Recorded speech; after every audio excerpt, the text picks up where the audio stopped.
अस्सलाम वालेकुम। आज हम आपके लिए लेकर आए हैं अचार गोश्त। ये बहुत जबरदस्त रेसिपी है, साथ ही हमने इसको हल्के मसालों से बनाया है जो बहुत जबरदस्त बनती है। ये रेसिपी आप घर में बनाए, आपने अगर इसको पैकेट के मसालों से बनाया है तो आप इसको होममेड मसालों से बनाइए।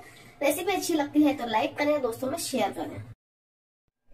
तो यहाँ पर हम सबसे पहले मसाला तैयार कर लेंगे, क्योंकि हम पैकेट वाले मसाले का नहीं बना रहे हैं, होममेड मसाले का बना रहे हैं। तो ये अचारी मसाला आप अपने घर में तैयार करके रखें।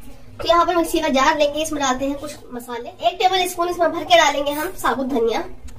1 टेबल स्पून डालेंगे इसमें सौंफ। 1 टेबल स्पून इसमें डालेंगे हम जीरा। इन तीनों चीजों को यहाँ पर हमें मिक्सी में कुछ सेकंड के लिए चलाना है। बस इनको इतना चलाना है कि इनके 2 टुकड़े हो जाएं, बहुत बारीक नहीं करना है। तो देखिए यहाँ पर हमने यहाँ पर मसाले को हल्का ग्राइंड कर लिया है। आप देखेंगे यहाँ पर ये बारीक नहीं हुआ है, सिर्फ इसके 2 टुकड़े हो गए हैं। तो इतना ही हमें चाहिए, तो इसे एक बोल में निकाल लेंगे। अब इसमें डाल देंगे हम 1 टीस्पून कलौंजी और 1/4 टीस्पून डाल देंगे इसमें हम मेथी दाना। ये इसमें हम डाल देंगे। 1 टेबल स्पून डाल देंगे इसमें कुटी हुई लाल मिर्च। 1/2 टीस्पून डाल देंगे इसमें हम रेगुलर लाल मिर्च। मिर्ची आप अपने हिसाब से कम ज्यादा कर सकते हैं। 1 टीस्पून कश्मीरी लाल मिर्च। 2 टीस्पून डाल देंगे पिसा हुआ धनिया। 1/2 टीस्पून हल्दी powder. 1 table spoon chaat masala और 1 टेबल स्पून डाल देंगे इसमें हम गरम मसाला। सभी चीजों को अच्छी तरह से हम मिक्स कर लेंगे। तो यहाँ पर हमारा अचार का मसाला बनकर बिल्कुल तैयार है, जो बहुत ही जबरदस्त और होममेड मसाला है। आप इस मसाले से मटन, चिकन या फिर आप बड़े का भी अचारी गोश्त बना सकते हैं। आप इस मसाले को एयर टाइट कंटेनर में करके या फिर जिपलॉक बैग में डालकर आप इसे फ्रिज में रखें। 5 से 6 महीने तक इसको इस्तेमाल कर सकते हैं, ये खराब नहीं होता है। तो चलिए अब इसे हम अपनी रेसिपी पर पतीला रख दिया है, इसमें डाल देंगे हम ऑयल। 1 कप ऑयल डाल देंगे इसमें हम। तेल को अच्छी तरह से गर्म होने देंगे। तेल गर्म होने के बाद यहाँ पर 2 बड़े प्याज लिए हैं हमने, जिसको इस तरीके से काट लिया है। तो यहाँ पर ये डाल देंगे। प्याज को यहाँ पर हम करीब 2 से 3 मिनट तक भूनेंगे, जब तक कि ये हल्की गोल्डन नहीं हो जाती। तो करीब प्याज को यहाँ पर तेज फ्लेम पे भूनते हुए हो गए हैं 3 मिनट। तो यहाँ पर लिया है हमने 1 किलो मटन, जिसको हमने अच्छी तरह से वॉश कर लिया है।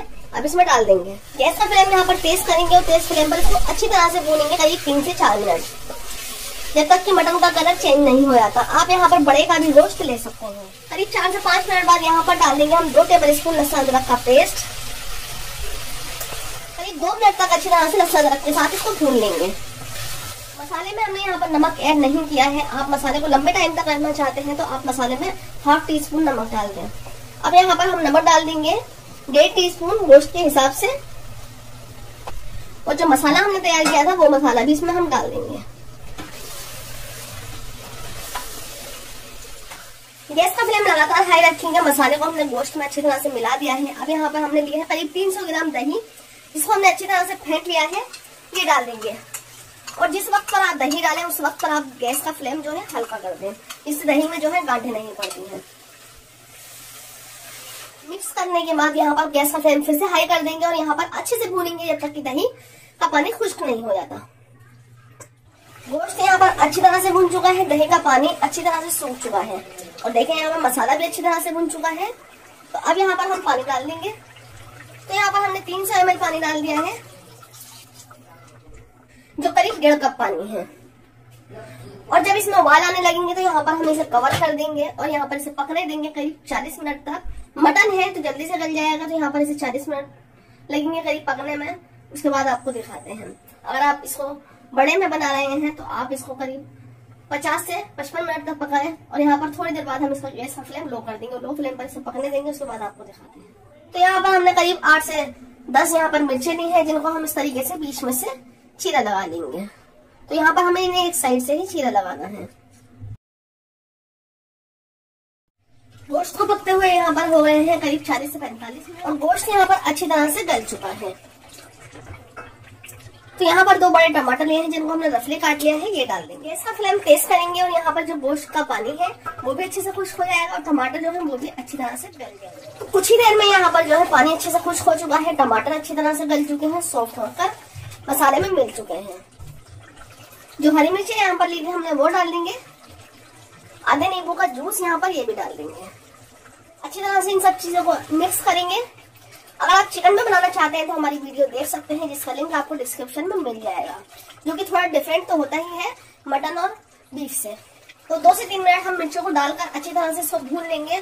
जब मिर्चों को हम ढककर डालते हैं तो वो भी इसमें खाली हो जाती है, तो इसलिए आप मिर्चों में हल्का सा कट लगाकर डालें तो मसाला जो होता है वो इसमें भर जाता है। तो यहाँ पर हमने मसाला को मिर्चों में भरा नहीं है, आप इस तरीके से डालेंगे तो उसमें अच्छे से टेस्ट भी आ जाता है और ये बहुत अच्छी लगती है मिर्चें जब आप रोटी के साथ इनको खाते हैं। अब बारीक कटा हुआ ताजा हरा धनिया इसमें हम डाल देंगे, मिक्स देंगे इसको।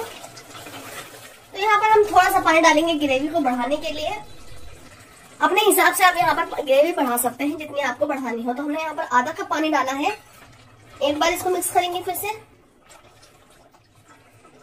2 मिनट के लिए इसको कवर कर देंगे और 2 मिनट बाद इसको बंद कर देंगे हम गैस को। उसके बाद आपको दिखाते हैं कि हमारा मटन अचारी क्या है। 2 मिनट हो चुके हैं, यहाँ पर हमारा मटन अचारी बनकर बिल्कुल तैयार है, जो बहुत ही जबरदस्त खुशबू के साथ यहाँ पर हाजिर है आपके सामने।